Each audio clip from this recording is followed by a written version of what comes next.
Maka orang yang nggak kuat puasa nggak dosa. Tapi yang terakhir ini bahaya.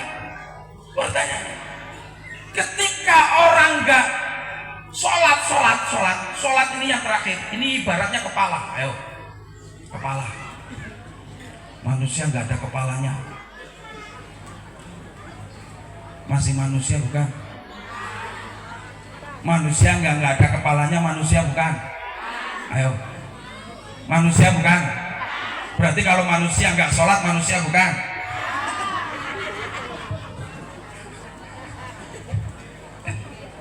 Tahu. Ketika ada orang datang ke rumah, nggak ada kepalanya, sampean sebut manusia bukan? Sahabat sebut manusia bukan? Sebutannya apa?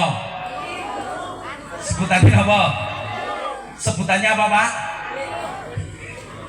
Berarti kalau manusia nggak ada kalau manusia nggak sholat namanya ada. Bojone sinten? Bojone siapa? Suaminya siapa? Bingung. Ya Allah. Bapak Ibu hadirin yang saya hormati, maka posisi sholat itu adalah posisi ibadah yang tidak bisa digantikan oleh situasi apapun, oleh kondisi apapun, nggak bisa digantikan. Kalau zakat, puasa, haji masih bisa digantikan, tapi kalau sholat nggak bisa digantikan. Karena apa? Kanjeng Nabi dawuh, awwalu ma yuhasabu yaumal qiyamah as-shalah. Besok pada yaumul qiyamah oleh Allah yang akan dihitung pertama kali amal ibadah itu sholat. Bukan hajinya yang setiap tahun berangkat, bukan umrohnya yang setiap bulan berangkat, bukan sodakonya yang bermiliar-miliaran bahkan triliunan, bukan sodakonya kepada pondok pesantren, bukan sodakonya kepada santunan yatim piatu, bukan. Tapi yang dihisab, yang dihitung oleh Allah pertama kali adalah kalau sholatnya bagus, maka semuanya oleh Allah akan dihitung bagus. Lalu bagaimana caranya? Kalau orang sholat, pertama wajibnya berdiri. Ini sholat fardu. Kalau sholat sunnah boleh dengan duduk. Kalau sholat fardu nggak boleh duduk selama dia kuat berdiri. Jadi wajib berdiri. Berdiri nggak kuat, duduk. Nggak kuat berdiri, Pak. Lah ngapa toh? Semutan. Apa toh? Kram. Ngapa toh nggak kuat berdiri? Gula darahnya tinggi. Dan lain sebagainya.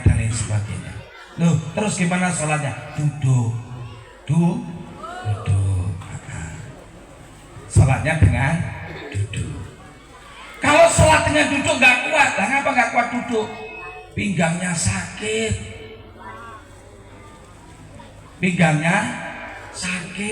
nggak kuat duduk, tidur berbaring. Berbaringnya seperti apa? Seperti mayit, kepalanya di timur, kepalanya di utara, kaki di selatan. Tidur miring seperti mayit itu. Nggak kuat, Pak, sampingnya juga sakit. Ya sudah, tidur terlentang. Tidur terlentang tetap nggak kuat, Pak. Ini gimana? Nggak bisa loh, untuk gerak dikit-dikit nggak bisa. Ya sudah, pakai isyarah memang runtutannya seperti itu. Pakai isyarah mata. Jadi sholatnya nganggo meripat, pakai mata. Allahu Akbar. Begitu rukuk, Allahu Akbar untuk merem. Sami Allahu liman hamidah, melek. Sujud, Allahu Akbar, merem. Abiyo coba belas turu. Terus seperti itu. Matanya sudah sulit untuk bergerak. nggak kuat lagi untuk bergerak, dibuka udah nggak bisa, sulit, sakitnya sudah parah. Lalu bagaimana sholatnya? Isyarah hati yang menjalankan sholatnya, seolah-olah hati ini melakukan sholat. Bayangkan rukuknya, sujudnya, tahiyatnya sampai dengan salamnya. Tapi begitu hati sudah nggak bisa isyarah lagi, maka sudah waktunya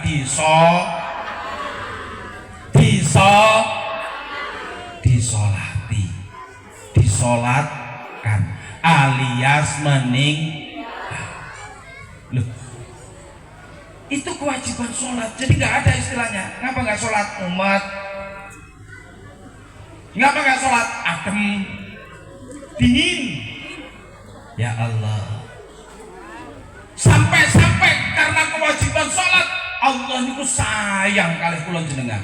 Allah itu sayang dengan kita, sampai Allah itu membuat panggilan kepada kita. Setiap hari Allah memanggil kita berapa kali? Berapa? 5. Celuk subuh kayak hayya 'alas shalah. Adzan. Dingin. Nanti dululah masih adzan, tarik selimut. Begitu bangun matahari sudah terbit. Lah kok sawan, Bu? Lah Bapak digugah dibangunin tadi katanya masih dingin, terus narik selimut lagi. Loh sampean kok nggak bangun? Loh Bapak narik selimut ya saya ikut. Saya ikut. Akhirnya enggak sholat. Padahal begitu di subuh itu sudah dijelaskan. Sholat itu dijelaskan hayya 'alas shalah. Dia orang bisa. Enggak 1 kali 2 kali. Ayo sholat, ayo sholat.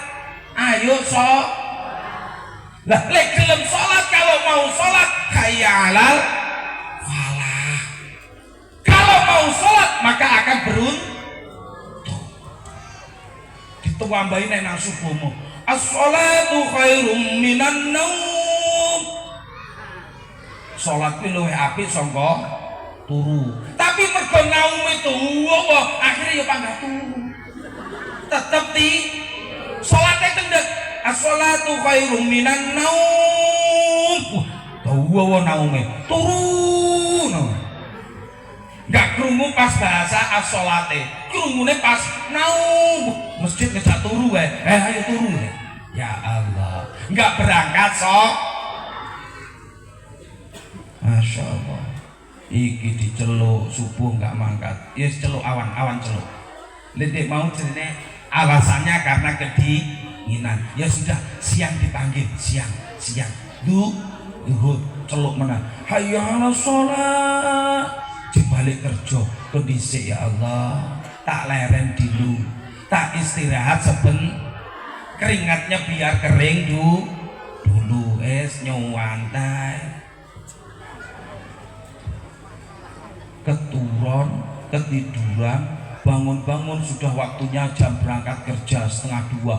Ini saya terlambat ini, nanti dimarah sama bos. Langsung berangkat, ora wedi karo takut dengan bos. Ya Allah, diceluk meneh sore. Kalau siang alasannya panas, keringatnya belum dipanggillah sore yang cuacanya agak enakan gitu. Panggil lagi hayya 'alas shalah.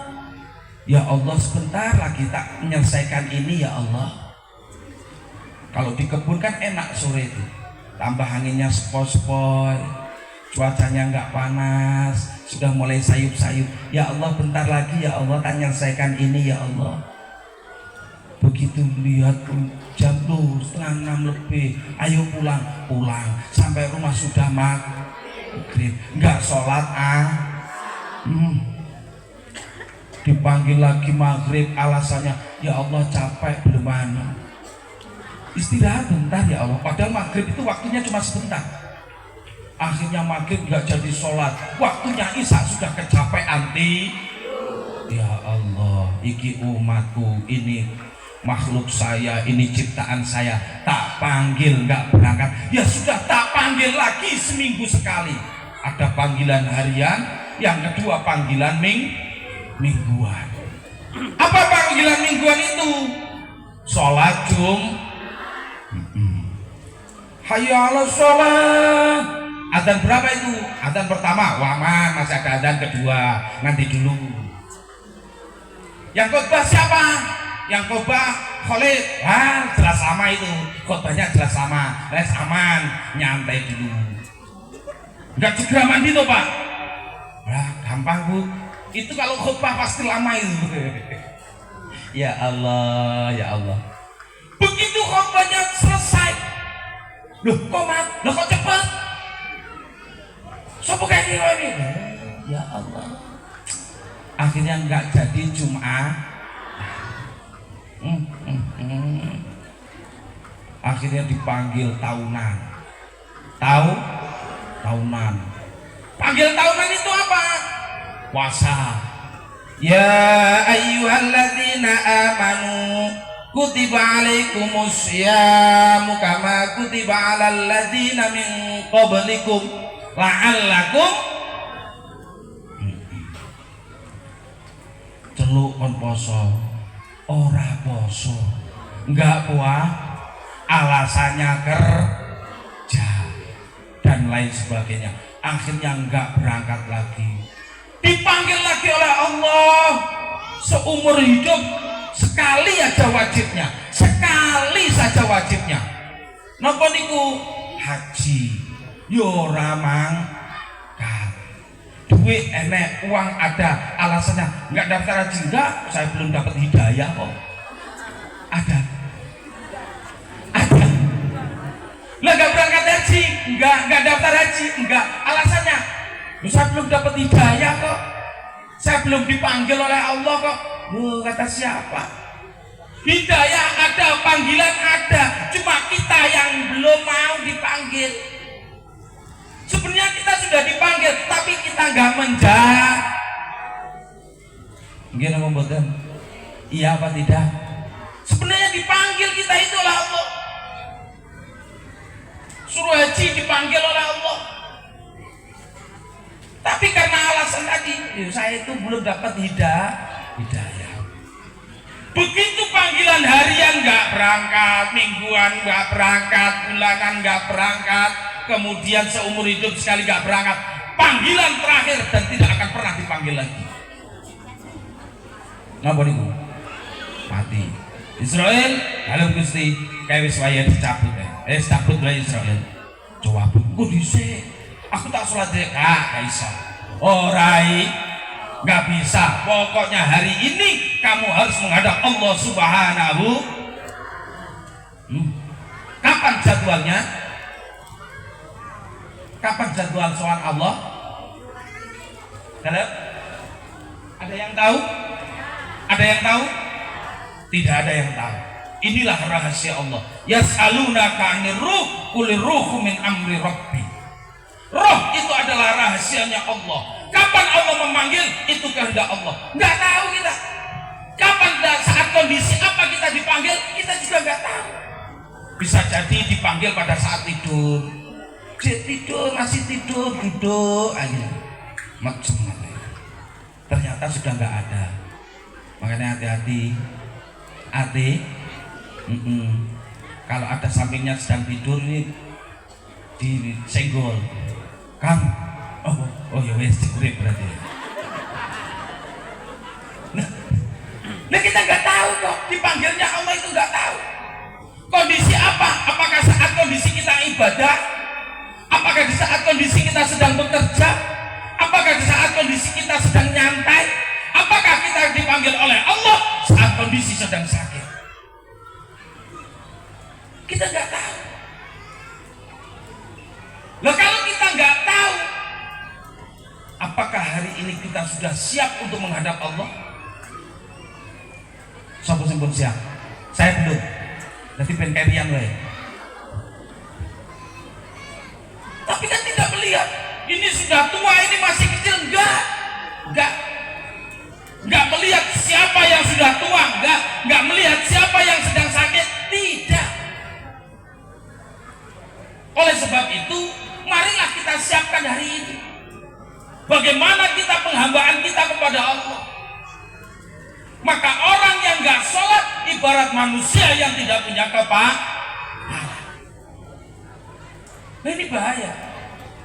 Ketika ada orang bertamu, tok tok tok, assalamualaikum, waalaikumsalam. Ya bentar. Yang dilihat kaki dulu apa kepala dulu? Kaki dulu apa kepala dulu? Begitu dilihat kepalanya, oh kepalanya ada, monggo silahkan masuk, atau cari siapa pak, atau cari siapa bu, minimal seperti ini. Begitu tok tok tok, assalamualaikum, waalaikumsalam, siapa bu, nggak tahu, buka bu, ye, buka pintu, kaki ada, perut ada, tangan ada, kepala nggak ada. Monggo masuk apa tinggal lari? Monggo masuk apa tinggal lari? Kelak di yaumil kiamah, ketika kita tidak sholat, ketika kita tidak melakukan sholat, oleh Allah sudah tidak dianggap. Dah selesai. Dan terus mlebunin di, ya mlebu neraka dhisik. Mlebu surga tetap, setiap umat Islam pasti masuk surga. Yes. Paham? Setiap umat Islam pasti masuk surga. Kapan masuknya? Tergantung rahmatnya Allah. Aman pak? Bu, aman. Pangga mlebu surga. Tergantung kapan giliran. Sekarang mau.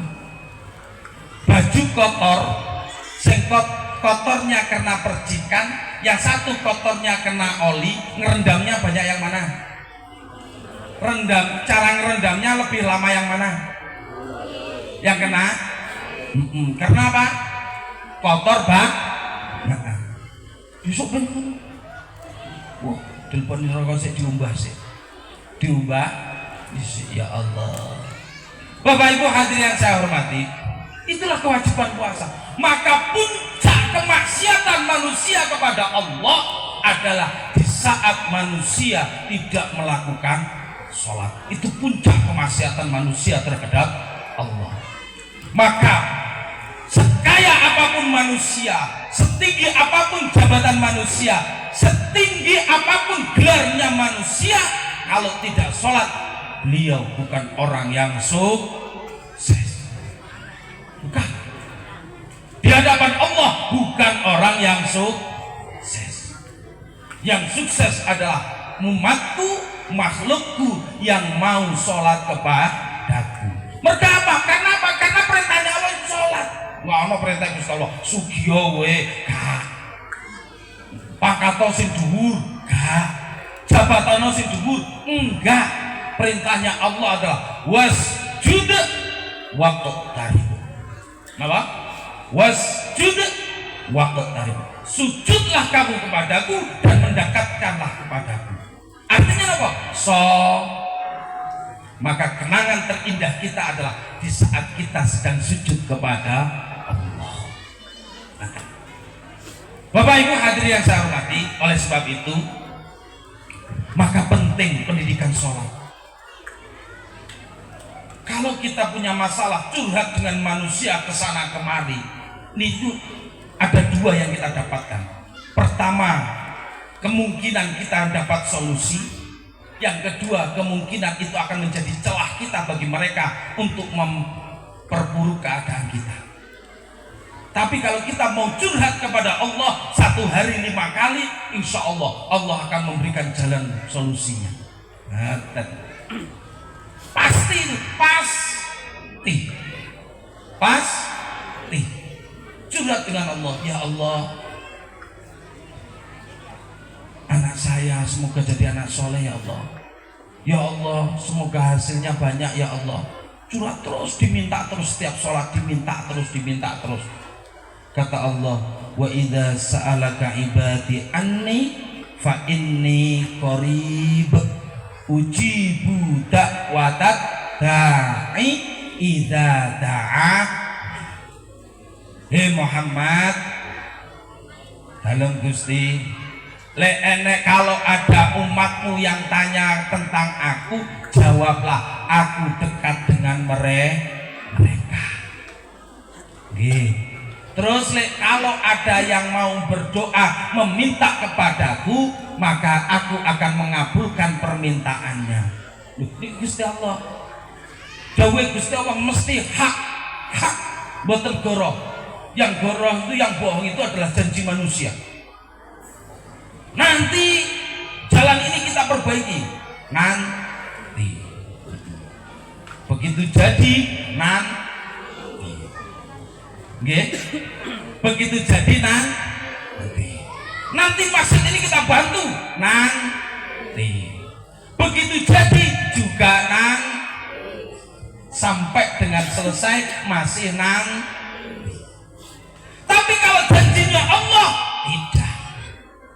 Kapan Allah akan mengabulkan doa kita? Ya tergantung Allah. Allah tahu kapan doa yang kita minta pas untuk kita. Gitu. Sama dengan ketika anak kita minta. Anak SD kelas 1, Pak minta uang berapa? 50.000. Untuk apa? Jajan. Langsung dikasih? Enggak. Karena belum waktunya dia megang uang 50. Mungkin bisa jadi juga seperti itu. Tapi saatnya nanti Allah pasti akan mengabulkan. Tapi dengan catatan. Fa inni qarib ujibu da'watad da'i dadani falyastajibu li wal yu'minu bi. Kata Allah, falyastajibu li wal yu'minu bi. Dengan catatan mereka mau melakukan perintahku dan menjauhi laranganku serta juga mau beriman kepada. Makanya kita yakin, kita sebagai orang Islam harus yakin bahwa Allah yang maha mencukupi. Lalu bagaimana hari ini? Apakah kita sudah terlambat? Tidak. Anak cucu kita yang hari ini harus kita kembangkan pada lembaga pendidikan, terutama kepada ibadahnya, agar mereka tidak menjadi generasi yang tarikus sholat, generasi yang meninggalkan sholat. Di saat nanti mereka soleh, kita sedang sakit, anak akan menunggui kita. Tapi ketika anak tidak paham tentang ilmu agama, tidak paham dengan sopan santun, orang tua sakit, ditinggal nang pinggir jalan gitaran. Kumpul karo kancane, ketika dipanggil diperintah jawabnya nanti.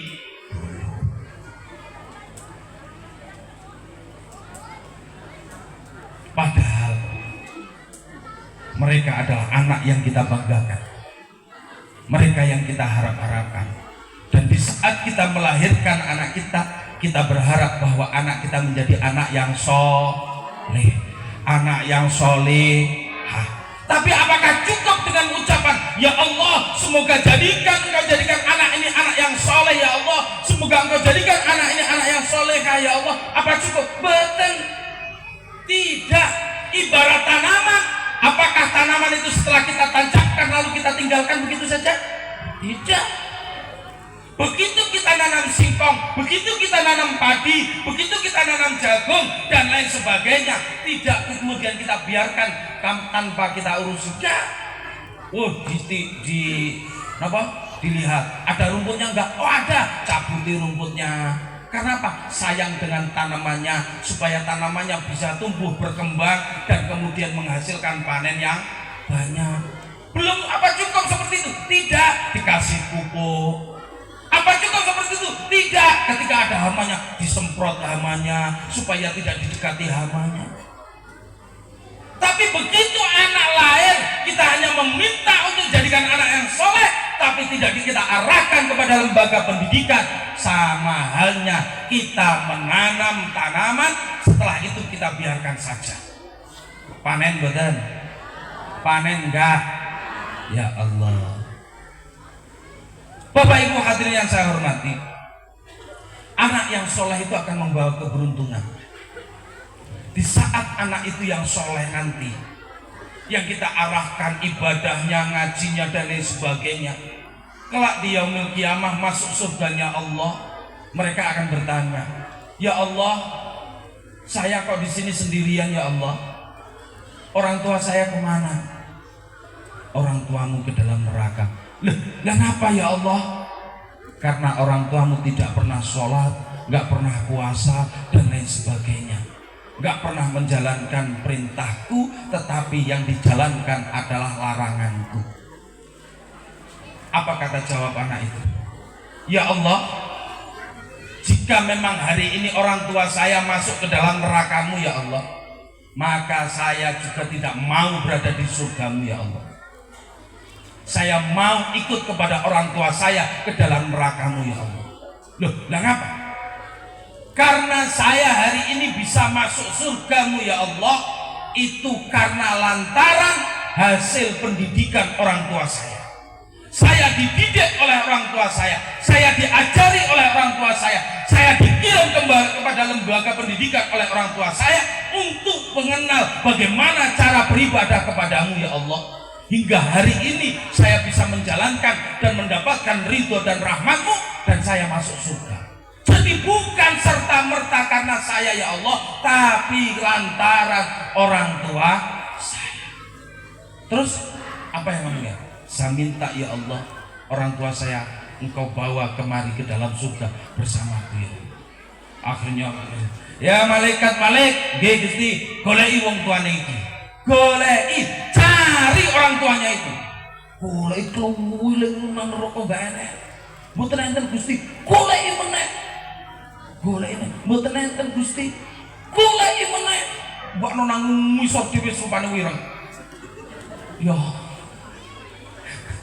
Masya Allah.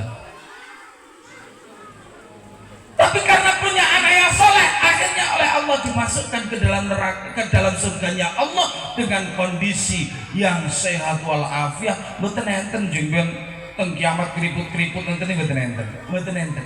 Enggak ada. Kanjeng Nabi itu pernah ditanya oleh Kanjeng Nabi itu pernah kayak gini. Dalam riwayat itu.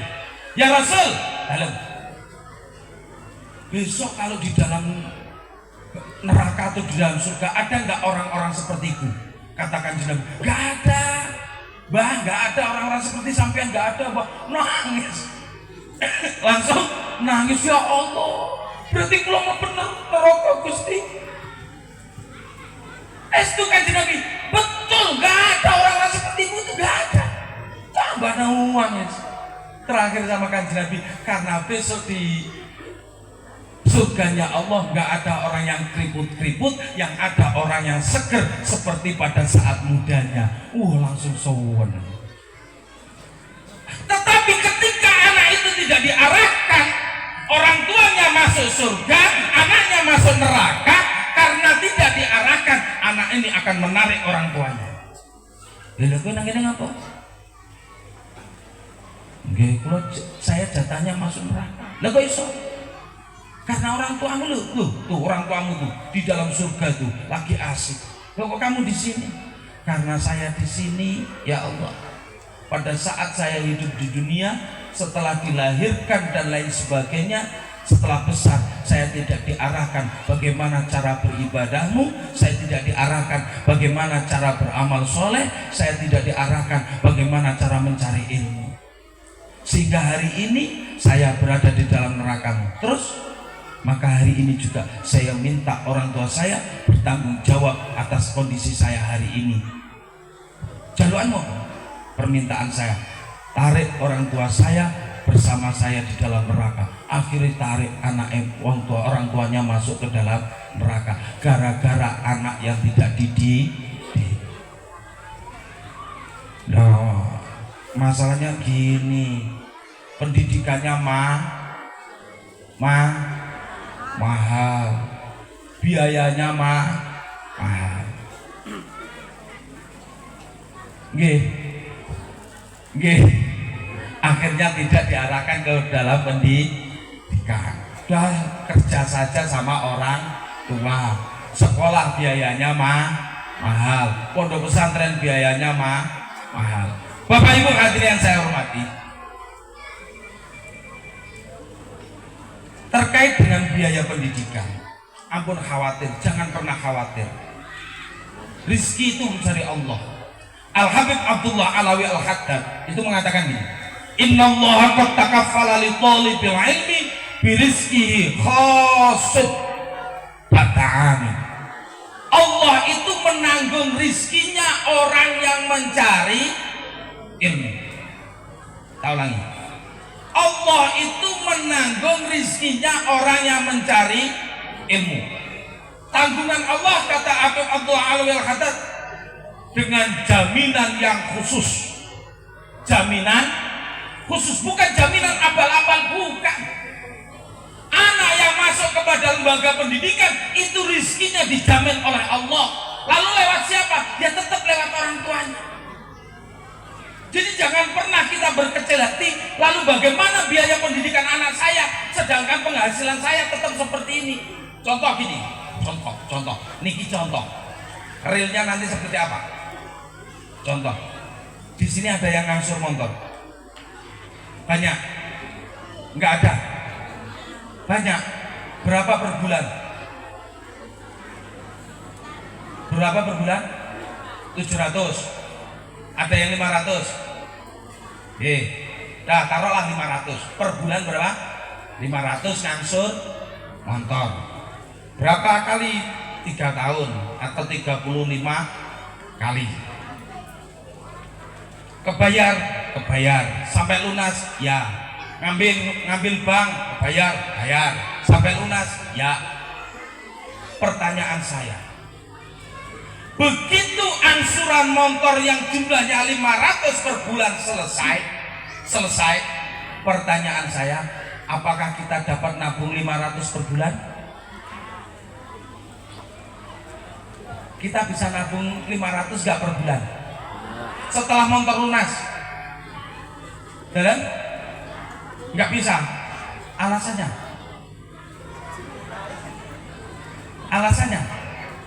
kerjaan sama, nggak berubah, angsuran ya tetap sebulan 500. Begitu angsuran lunas, bisa nabung? Nggak ada. Sampai hari ini saya belum menemukan orang yang punya angsuran, begitu angsurannya lunas dia nggak bisa nabung. Kalau kita mikir logika matematikanya manusia, karena tadi kita berpikir bahwa biayanya mahal, nggak kuat bayarnya karena pekerjaan saya seperti ini, yang gitu. Ini kan logika manusia, matematikanya manusia, berbeda dengan matematikanya Allah. Sama, ketika angsurannya lunas, kita nggak bisa nabung. Alasannya apa? Alasannya cuma satu. Apa itu? Karena kita tidak punya paham?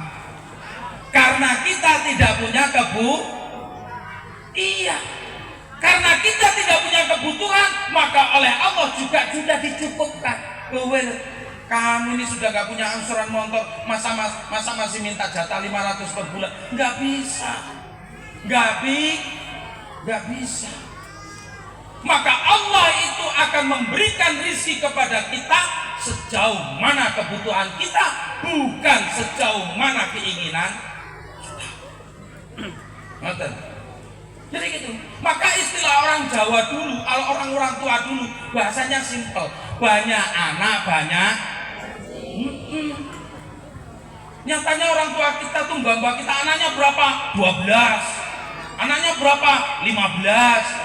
Sekarang anaknya berapa? 2. Lah ngapa? Mau 2 aja udah ribet kok. 2 aja sudah sulit. Apalagi sampai 12. Tapi karena orang tua zaman dulu punya prinsip banyak anak banyak artinya apa? Ketika anak banyak pasti Allah akan mencukupi sesuai kebutuhan itu. Paham? Dong? Oleh sebab itu mari kita harus semangat kirim anak kepada lembaga pendidikan. Kita sekolahkan, kita ngajikan, kita kirim kepada pondok pesantren. Kelak dia akan menjadi mendoakan kita semuanya. Bapak Ibu hadirin yang saya hormati, terakhir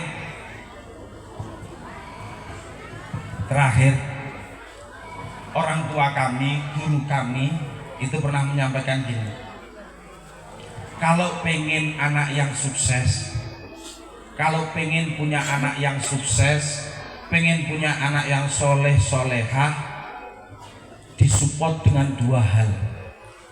Apa? Disupport dengan dua hal. Beliau guru kami, orang tua kami, Romo Kiai Haji Ahmad Dahlan Rasyid, pengasuh Pondok Pesantren Baitul Makmur Kota Metro, beliau menyampaikan gini, dua. Pertama, support secara zahir. Harus kita support, kita dukung secara zahir. Apa itu secara zahir atau secara lahir? Artinya sama beliau dijelaskan, kasih makan, kasih uang pendidikan, kasih uang jajannya dengan uang yang betul-betul halal. Maka harus kita pastikan yang masuk ke dalam anak kita adalah uang yang halal atau makanan yang halal. Itu pertama. Yang kedua, disupport secara batin. Apa kata beliau?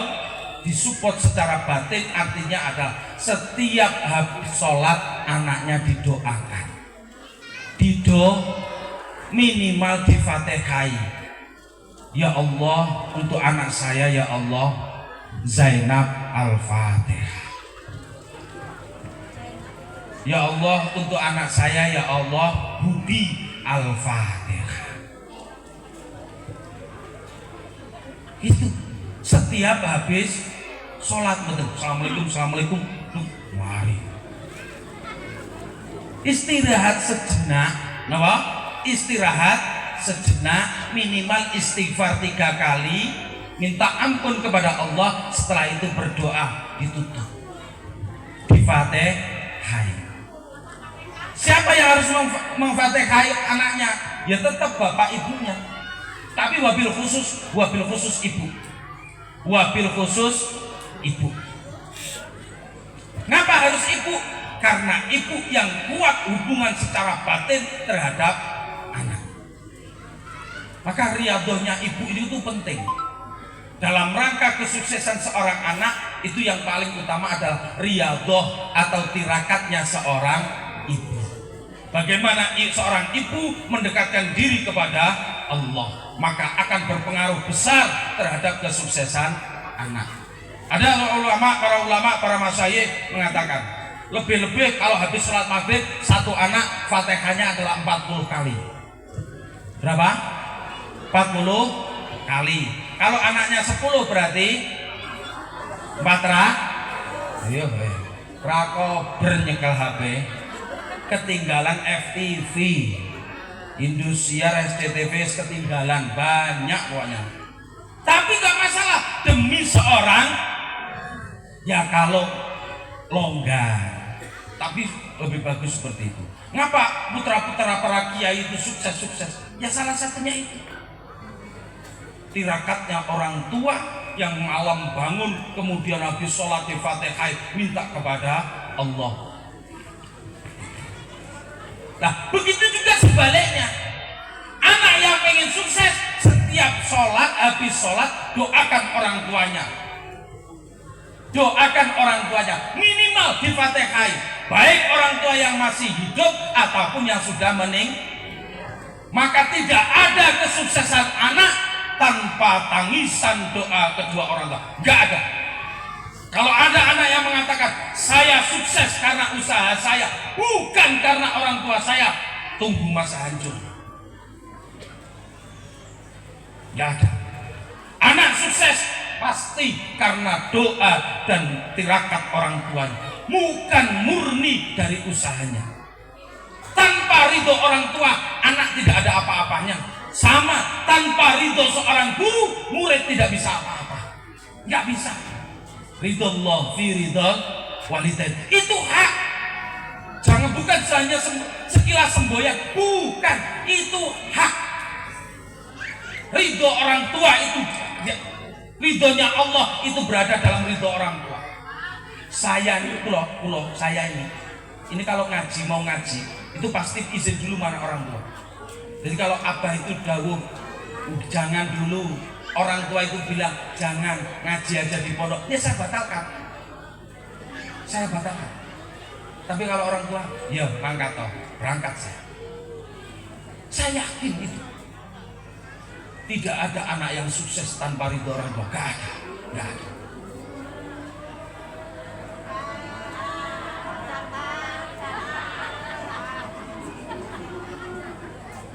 Bapak Ibu hadirin yang saya hormati, oleh sebab itu marilah kita hormat kepada orang tua kita. Orang tua kita yang masih hidup, ayo kita muliakan, ayo kita senangkan hatinya. Kita ini bukan lahir dari batu, kita lahir dari rahim seorang ibu, lahir dari seorang ibu yang taruhannya adalah nyawa taruhannya, bukan apa-apa, nyawa. Oleh sebab itu hari ini banyak orang tua meninggal dunia dibunuh oleh anaknya sendiri. Ya Allah, karena apa? Karena satu, urusan harta benda. Oleh sebab itu mari anak-anak kita yang masih kecil kita arahkan agar mereka tidak jadi seorang orang seperti itu, tapi harus kita kasih contoh. Ayo kita muliakan orang tua kita, ayo kita senangkan orang tua kita. Nak, ke rumah, siap Bu, berangkat. Nak, bapakmu sakit, siap Bu, berangkat. Insya Allah ridho orang tua akan terus menaungi kita sehingga kita akan sukses, selamat dunia, selamat akhirat. Rizkinya lancar, halal barokah, bisa untuk sanggup ibadah, sowan ke Mekah Madinah, dan berakhir husnul khotimah. Amin amin ya robbal alamin. Bapak Ibu yang saya hormati, awal sampai akhir banyak kekurangan, banyak kesalahan dalam saya bicara, banyak tingkah laku yang kurang berkenan di hati Bapak Ibu semuanya. Saya mohon maaf yang sebesar-besarnya. Jika ada kebenaran itu murni dari Allah yang menggerakkan, jika ada kesalahan murni karena kebodohan saya. Oleh sebab itu sekali lagi saya mohon maaf. Saya akhiri, wassalamualaikum warahmatullahi wabarakatuh.